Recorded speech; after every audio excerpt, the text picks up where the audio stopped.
Two Israeli rabbis say that the Messiah is here, about to be revealed, and that the Ukraine war is his sign. Two prominent Israeli rabbis have announced that the Jewish Messiah, not Jesus, but the Jewish Messiah is here on the earth and about to reveal himself. Rabbi Yaakov Zitzholtz told Radio 2000 that Rabbi Chaim Kavinsky, who passed away earlier this year, had told him that Kavinsky was already in direct contact with the Messiah and that the Messiah is ready to reveal himself to the world. And since then, more rabbis have come out and confirmed that they too have spoken to this Messiah. Religious Jews are taking this very seriously, primarily because Rabbi Chaim Kavinsky was considered one of the 2 or 3 top rabbis in the ultra-Orthodox Jewish community in Israel. His funeral in the spring of 2022 drew over 1 million people. The streets were absolutely filled with people. This means he was probably a bigger deal there than Billy Graham was here to Christians. What does this mean for Christians, and what kind of events might happen next? You are going to be surprised how significant these could be. And that's what we're going to discuss in this video.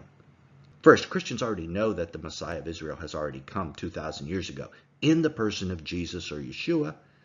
He died for the sins of the world on a Roman cross, rose from the dead, and is coming back. This is how he said he would return. For as lightning that comes from the east is visible even in the west, so will be the coming of the Son of Man. Matthew 24:27. When Jesus returns to earth, everyone will see him coming on the clouds in the Shekinah glory of his Father, as bright as lightning. Any so-called Messiah who doesn't come in that way is a false Messiah. It's one of the most important signs in the Bible. And there will be false messiahs coming. Jesus also said this, therefore, if they say to you, look, he's in the desert, do not go out, or look, he's in the inner rooms, do not believe it. Matthew 24:26. Jesus is clear that false messiahs are coming, and not just one Messiah, not just one false Messiah, not just a Jewish false Messiah, perhaps. And Jesus answered and said to them, take heed that no one deceives you, for many will come in my name, saying, I am the Messiah, and will deceive many. Matthew 24:4-5. Jesus said many. And he also said, for false Christs, plural, and false prophets, plural, will rise and show great signs and wonders to deceive, if possible, even the elect. Matthew 24:24. Again, notice that both are plural. There will be multiple false Christs, and they're going to do amazing signs and wonders. So the first takeaway for Christians is that we shouldn't be surprised to see a false Messiah. It is the very first sign in what Jesus called the beginning of birth pangs period, the period prior to the Great Tribulation. In fact, we should expect to see several. Maybe a Jewish Messiah, maybe 2, maybe an Islamic Messiah, maybe 2 of them as well. Just as we saw, Jesus spoke about false messiahs a lot in the Olivet Discourse, his teaching on end times, so we should expect to see a couple of them.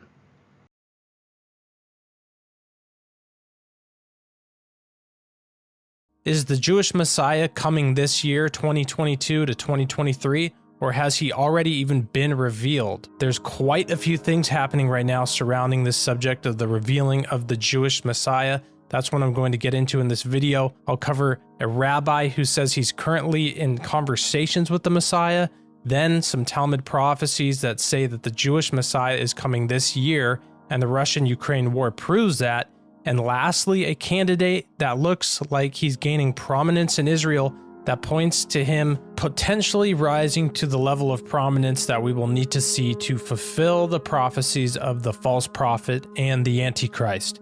First, I'm going to get into the rabbi who claims that he is talking and holding meetings with the Messiah already. This is from Israel Today, and the article says Israeli rabbi says he's already holding meetings with the Messiah. I'll read a little bit from this article and then get into the Talmud prophecies. A recent interview on Israeli radio featured prominent rabbis explaining that the Messiah is just about to reveal himself, Rabbi Yaakov Zischultz told Religious Broadcast Radio 2000 that Rabbi Chaim Kanivsky, who passed away earlier this year, had told him that Kanivsky was already in direct contact with the Messiah. To understand why religious Jews are taking this seriously, it's important to know that Rabbi Chaim Kanivsky was considered one of the 2 or 3 top rabbis in the ultra-Orthodox Jewish community in Israel. The article also says that Rabbi Zischultz says that Kanivsky and others of the mystical concealed rabbis had tasked him with informing the public of the Messiah's imminent arrival. A few mentions within the article about what point to their belief that the Messiah is coming.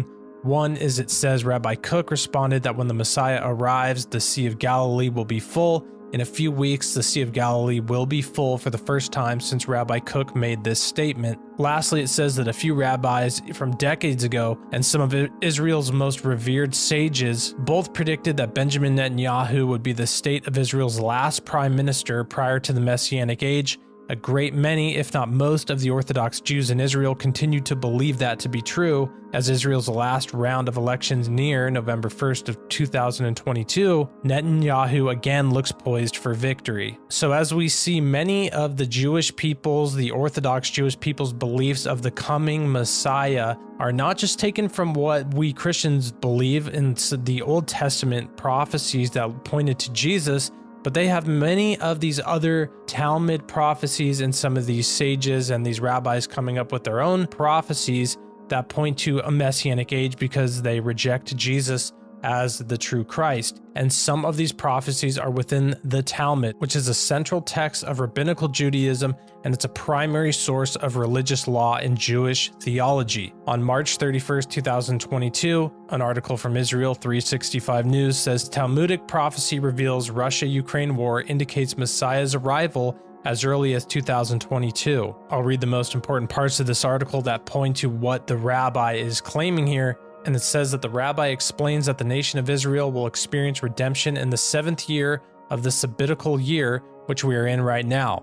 Furthermore, the rabbi adds that the war in Ukraine is happening in the months that are associated with redemption, Adar, which the Jewish people celebrate their redemption from the destruction during the holiday of Purim and Nisan in March and April, where the Jewish people celebrate the redemption from Egypt on the holiday of Passover. The Talmud says that the Jewish people will be redeemed in the 7th year in the sabbatical year. Not only are we in the sabbatical year, but we are in the 3 months of the year that are really geared for redemption. That's 2 months of Adar, where the redemption of Purim occurred, and the following month of Nisan, where the redemption of Passover, leaving Egypt, occurred. Rabbi Richer explains that the Talmud prophesies wars in the 7th year, and in the 8th year, the Messiah will arrive. The tractate of Derek Zuda in the 10th chapter, the first law, it says that there will be wars during the 7th year, specifically at the end of the 7th year. At the beginning of the 8th year, the Messiah of David will come to redeem the Jewish people, the Mashiach, the son of David. The rabbi explains that when the wars end in the 7th year, the Messiah, a descendant of David, arrives in the 8th year,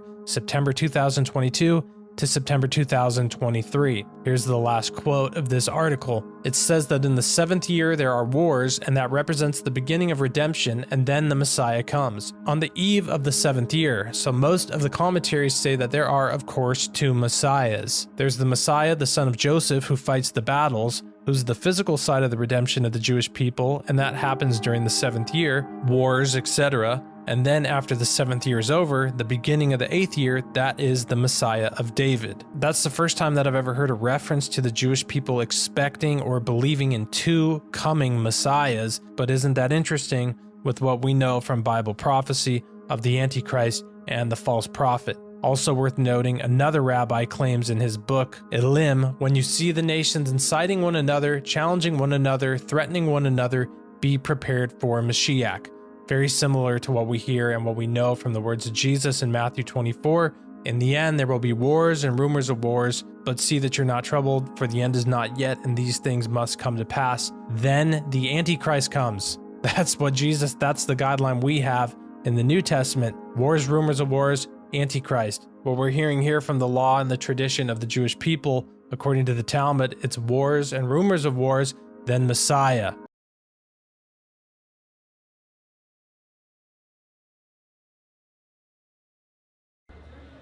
These are the red heifers that landed at Israel's Ben Gurion Airport.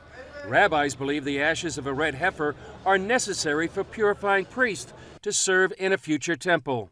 The heifers were discovered and brought to Israel with the help of the Bonei Israel Building Israel organization and its team leader, Byron Stinson. Rabbis from the Temple Mount Institute approached Stinson about the unique cattle. They said, Byron, could you look in Texas and find us a red heifer? I wasn't expecting that, and it was shocking to me to think about it, but I know a lot of ranchers, and I know a little bit about cattle, being from Texas, and I always say yes to these Jewish rabbis because they're my friends, and I love them, and why not? This began an in-depth process of finding the rare heifer that meets key stipulations found in the Bible. The Bible gives us a clue as to the significance of the red heifers here in Numbers chapter 19, verse 1 and 2, where it says that God spoke to Moses and Aaron saying, "This is the ritual law that God has commanded, instruct the children of Israel to bring you a red cow without blemish, in which there is no defect, and on which no yoke has been laid." So it says that we're supposed to take a perfectly red cow with no white hairs or dark hairs at all, and a cow that no yoke has ever been on. So as a result, it's very, very rare to find a baby cow that is completely red. The ashes of the red heifer would be used to purify water from the Gihon spring in the city of David. Just a few ashes could purify thousands of gallons of water. That water can be then purify priests from any contact with a dead body, so they can offer sacrifice in the temple. Some Jews go every single day to a ritual bath, to a mikveh, in order to approach God in prayer in purity. However, it is not the same because we don't have the red heifer. Once we have the red heifer, we'll be completely pure and we'll be able to rebuild the temple. The red heifer must also be 2 years old. These cattle are just around a year old and could qualify in just over a year. So if they're able to make it without growing the white hairs or black hairs, I think with 5 of them we have a really good chance of that.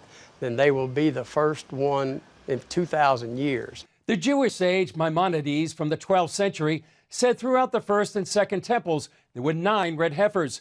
He said the 10th would signal the appearance of the Messiah. That's why many are excited about this arrival. Chris Mitchell, CBN News, Jerusalem.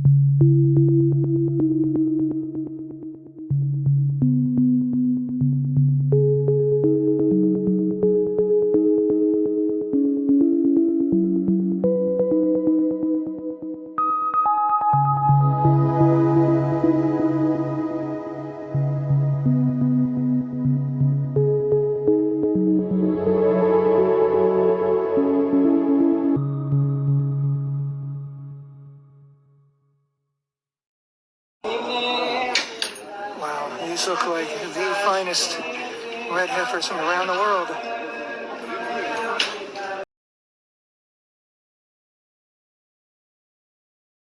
But I do know this, all of these things point to the soon coming of our Lord Jesus Christ. We know there's going to be a temple built in Jerusalem. We know there's going to be sacrifice that is taking place, which apparently it looks like the red heifer is necessary for the purification purposes. This is really amazing. There's going to be sacrifice taking place because it's going to be ended by Antichrist according to Daniel chapter 9. So you put all of this thing together. What do we have? The train from last week designed with the intent to, in the future, to bring people from Ben Gurion Airport all the way to Jerusalem to worship at the temple. Should we rejoice in seeing the red heifers? Well, I rejoice in one way, and that is that, again, things aren't falling apart, they're falling in place. So I rejoice to see that these are things, what Jesus said. I'm not looking for Antichrist, I'm looking for Jesus Christ. Sure. But He told me there are things that, in His Word, there are things that we should be looking for that say His coming is getting closer. And that's one of the things that tells me His coming is getting closer. Now, as far as should we be rejoicing that they're going to be offering sacrifices again? No. Hebrews says very clearly in sacrifice for sin, He has no pleasure. There's only one sacrifice for sins. That's the Lord Jesus Christ offering Himself once for all. And that is the only sacrifice that has ever been needed for salvation.